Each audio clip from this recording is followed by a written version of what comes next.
Fala pessoal, tudo bem? Eu sou Felipe Sá, esse é João Henrique Barbosa e esse é o Virgílio Sarmento. Este é o Siga Direito, o seu canal de direito prático na internet. E hoje estamos com uma participação super especial que é o nosso amigo Dr. João Guilherme Carvalho, delegado de Polícia do Distrito Federal e que atualmente é o delegado-chefe da 2ª Delegacia de Polícia aqui da Asa Norte Noroeste, Distrito Federal. Eu que agradeço a oportunidade de estar com vocês aqui, de estar no canal, de poder dividir essas informações com as pessoas, para que elas não sejam vítimas do golpe que a gente vai tratar hoje. Então é uma grande honra e um grande prazer estar com vocês. O Virgílio passou por uma situação e gostaria de expor isso tudo para vocês. Virgílio, conte-nos o que aconteceu, meu amigo. Pois é, eu estava andando lá no cartório, mais precisamente ali no setor de reconhecimento de firma e autenticação, né? E aí eu vi duas pessoas discutindo ali, parecia que estava havendo alguma confusão. E aí, por trabalhar no cartório, me coloquei à disposição para ajudá-los e saber o que estava acontecendo. E ambas as pessoas estavam indignadas, porque diziam que tinham sido vítimas de um golpe que envolvia a venda de um carro, né? E eles foram me narrando o que tinha acontecido e eu fui ficando impressionado com a criatividade do estelionatário.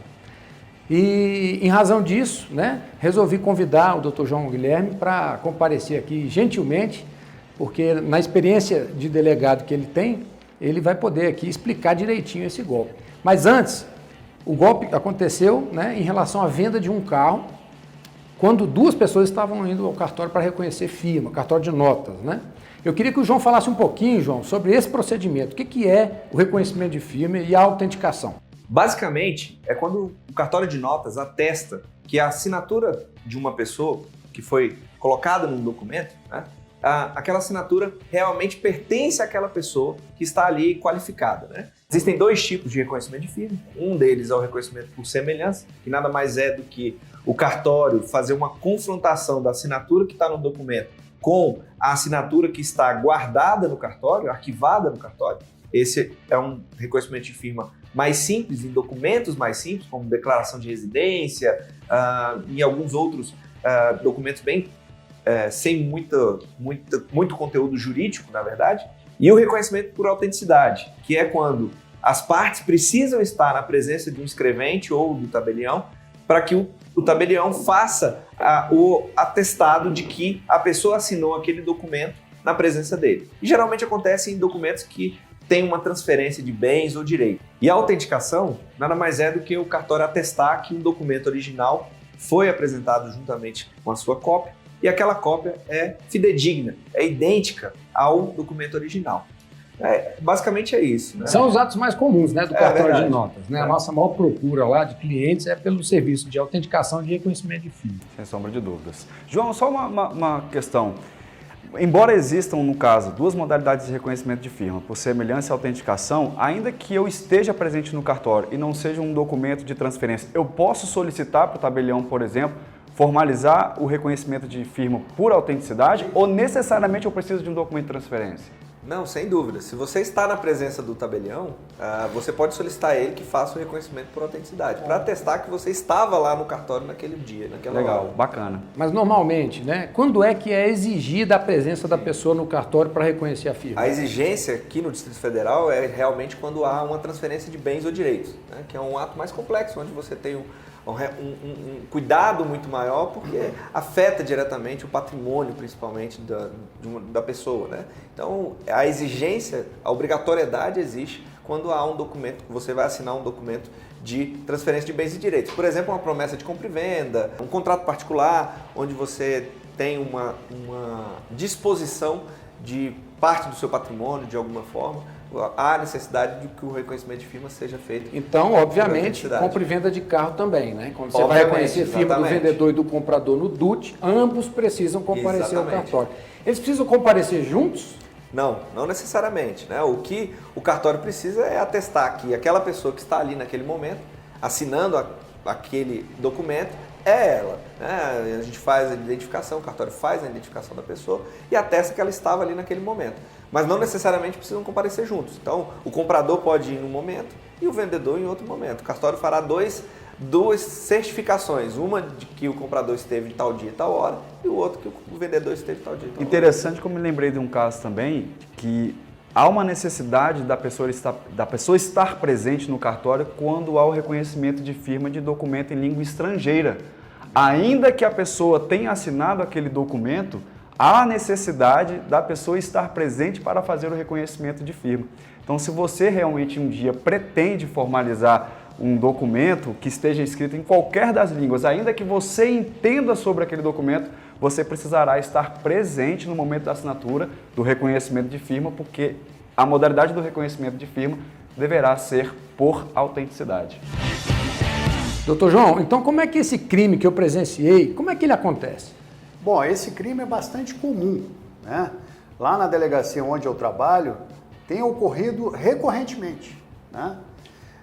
Eu vou exemplificar para ficar melhor, para que vocês entendam e o telespectador também, tá? Então vamos supor, Virgílio, que você tem um carro, tá? Você anuncia esse carro num site de vendas e anuncia lá por 90 mil. O que o estelionatário faz? Ele faz um acordo com você e diz, olha, eu estou interessado no seu carro. Pode fechar, nós vamos fechar, Virgílio, vamos fechar. E aí ele pega mais dados do seu carro, mais dados da documentação do carro e fala, Virgílio, pode retirar o anúncio de venda do site. Você, acreditando na palavra dele, retira e ele passa a fazer uma espécie de clonagem da sua venda. Então ele passa a anunciar o seu carro por um preço um pouco menor do de mercado. Por quê? Se ficar muito baixo também, as pessoas desconfiam. Acaba abrindo o olho, né? Exatamente. Então, Virgílio, para exemplificar, ficar mais fácil, eu vou trazer um exemplo aqui que vocês vão entender mais ou menos o golpe. Vamos supor que o Virgílio seja um vendedor de um carro. Está vendendo o carro dele por 90 mil reais, né? E eu, estelionatário, me passo por interessado e falo, Virgílio, gostei muito do seu carro, está fechado. Pode retirar o anúncio de venda do site. E eu, estelionatário, consigo obter mais dados desse carro, fotografia, documentação. Na posse disso e após ele retirar esta venda do site, eu passo a anunciar, como se fosse uma espécie de clone da venda dele, passo a anunciar o carro do Virgílio. Então ele oferecia 90, eu pego um pouco menos no mercado, vamos dizer que eu ponha 80 mil e passo a anunciar esse carro, né? Para os interessados. As pessoas veem que está um pouco abaixo do valor de mercado e se interessam, né? Entram em contato, eu me passando aqui por Virgílio e eu anuncio o carro. E aí vem uma diferença muito singular nesse golpe, porque o estelionatário consegue colocar cara a cara, vamos dizer assim, o real vendedor com o real interessado. Como é que ele faz isso? Ele conta uma história fantasia, chega para o Virgílio e fala, olha, Virgílio, vai uma pessoa aí, fulano de tal, ver o carro para mim, mas ele conta uma história fantasia e diz, olha, não fale de preço, por favor, com esta pessoa. Então ele consegue ludibriar a vítima ali, enrolar a vítima, e o Virgílio acaba não falando nada sobre preço. Ao mesmo tempo, ele chega para o real interessado e fala, olha, o carro está em tal local, você pode ir lá ver o carro, confira tudo, só não mencione de preço, e não mencione isso, aquilo, outro. Aí nesse momento ele se passa como se fosse um intermediador aí, né? Exatamente. E aí ele coloca ali o real vendedor com o real interessado, se encontram, se falam, ele vê o carro e aí o estelionatário combina a negociação no cartório, local onde deve ser feita a transferência. Sim. E aí o real vendedor vai e o real interessado vai ao cartório. Eles vão juntos. Lá o real interessado faz a transferência bancária e depois de feita, aí eles começam a checar alguns dados e veem que foram vítimas ambos de um estelionato. E o detalhe é o seguinte, geralmente esse tipo de crime, o estelionatário não é do Distrito Federal, é de outro estado, A conta, a conta da agência beneficiária, vamos falar assim, é em outro estado também diverso, né? Um terceiro estado, vamos dizer assim. Então, geralmente numa conta de laranja, onde vai ser efetuado um saque ali. Então, é uma investigação até um pouco complexa, né? De dificuldade. Você quer me dizer, então, que aquelas duas pessoas que eu encontrei no cartório estavam ambas de boa fé? Exatamente. Esse tipo de golpe, na maioria dos casos, ambos estavam de boa fé, né? São ludibriados ali pelo estelionatário, sobretudo por uma história fantasia. Eu percebi que ambos guardam segredos, né? Isso. Tanto o vendedor guarda um segredo em relação ao comprador e o comprador também guarda um segredo do eventual vendedor. É aí que vem a lábia do estelionatário. Entendi. Ele conta uma história fantasia que faz com que, por exemplo, o vigílio, que seria, no nosso exemplo aqui, o real vendedor, você caia na lábia dele e seja convencido a não falar tudo, principalmente falar sobre preço. Então, esse é um principal ponto desse tipo de golpe. E na maioria dos casos são veículos de alto valor, né? Às vezes tem caminhão, mas são veículos com um valor um pouco mais expressivo de mercado. Doutor João, o senhor mencionou aqui que a apuração é muito difícil, né? Tendo em vista que a conta onde o dinheiro foi depositado normalmente fica em outro estado e o próprio estelionatário também habilita um chip de um telefone de outro estado e tal, né? Então, o que o senhor daria de dica para que esse crime, para que as pessoas não sejam vítimas desse crime? Virgílio, eu pediria às pessoas que se atentassem às seguintes dicas, né? Primeira coisa, se for uma terceira pessoa, se a pessoa, o interessado, suposto interessado, fala, olha, vai aí uma terceira pessoa, já acenda uma luz, a primeira luz. Segundo, se ele lhe pedir para que você não mencione nada sobre valor com a pessoa que irá ver o carro, acenda a segunda luz. Aí há grande chance de você estar sendo vítima do estelionato. E terceira desconfiança que você deve ter é no momento principalmente da transferência. Verifique se aquela pessoa que vai ser beneficiada com a transferência é de fato o vendedor. Confira esses dados.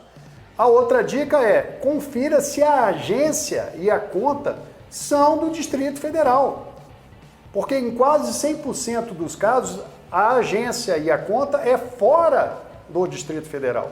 E como é que você vê isso? Basta botar lá na internet aquela agência que o Google vai dar para você. Possivelmente o Google, pesquisa na internet, vai dar para você que é do Distrito Federal ou não. Então, essas precauções, atuar preventivamente, é sem dúvida o caminho para não ser vítima desse golpe. Então, em relação a essa última informação que o senhor deu aqui, né, a respeito da localização da conta. Então, se o vendedor é de São Paulo e a conta é do Mato Grosso do Sul, por exemplo, sinal amarelo, cuidado, atenção, exige explicações antes de fazer a transferência, né? E não é aconselhável também transferir para uma conta de quem não seja o dono do carro, né? Sim, Isso aí também é uma precaução que eu acho muito válida para que todo mundo possa evitar esse tipo de golpe, né? Muito interessante. Como eu disse no post que eu fiz, a criatividade dos bandidos é cada dia maior. Pena que eles não usam isso para o bem, né? Verdade, infelizmente. Mas o nosso canal tem também essa função, que é de esclarecer as pessoas, de trazer aqui informações úteis, né? Hoje, na nossa conversa aqui, nós tivemos a oportunidade de explicar um pouquinho sobre o que é o reconhecimento de firma, o que é a autenticação e também explicar em relação a esse golpe tão criativo que o Dr. João Guilherme acaba de nos explicar aqui, tá? Então, eu acho que é isso, né? Nosso objetivo foi atingido. Queremos agradecer, então, a presença de todos aqui assistindo a gente e dizer que o Siga Direito é isso aí, é um canal de direito prático. Aqui não vai ter enrolação, aqui a gente vai falar o direito diretamente para que todos possam entender, tá bom? Doutor João, muito obrigado pela sua presença. Virgílio, eu que agradeço, obrigado aí a todos, João, a esse canal, essa oportunidade. Obrigado por dividir essas informações com as pessoas, para que não sejam vítimas desse golpe. Então, eu só queria agradecer a todos aí pela essa oportunidade. Nós que agradecemos. Meus amigos, esse é o Siga Direito, o seu canal de direito prático na internet. Siga a gente nas redes sociais e fique sempre por dentro.